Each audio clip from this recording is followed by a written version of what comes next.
Let's get some perspective on this convention's early chaos from senior political analyst Britt Hume. Good evening, Britt. Good evening, Brett. On the day their convention opened, Democrats woke up to news their party chairman had been given the heave-ho and their candidate had fallen behind in polls for the first time in 2 months. Democrats had thought the Republican gathering in Cleveland last week such a glaring display of disunity that they could capitalize by making their own unity the theme of their first day. Then came the leaked emails, the Wasserman-Schultz ouster, a further sacrifice, by the way, to Bernie Sanders and his supporters, who cheered wildly, by the way, when Sanders mentioned it to them this afternoon. So much for unity. Not to mention the chorus of boos and thumbs down that greeted Sanders when he urged them to back the Clinton-Kaine ticket. The truth is that the Democrats are badly split. Party leaders did not want the nomination to go to a crotchety old socialist who isn't even a Democrat. Hard to blame them for that. But they were and are deathly afraid of so alienating his hard-left supporters that they don't back the nominees this fall.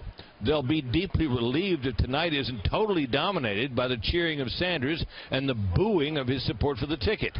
If all of this sounds something like the dilemma faced by the Republicans this year with Donald Trump, it is. The difference is the Democrats did not nominate the candidate their leaders were afraid of. The Republicans did.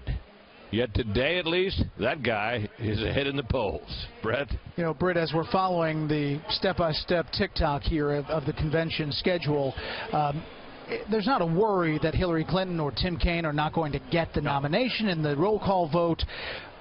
But there is a worry there could be something embarrassing on the floor. Oh, well, look, we cannot rule out after what we saw today in those meetings with Sanders and his supporters and the one with Debbie Wasserman-Schultz in the part of the Florida delegation, that Hillary Clinton and Tim Kaine could get booed by the convention that's nominating them. That could happen. I'm not saying it will, but it's possible.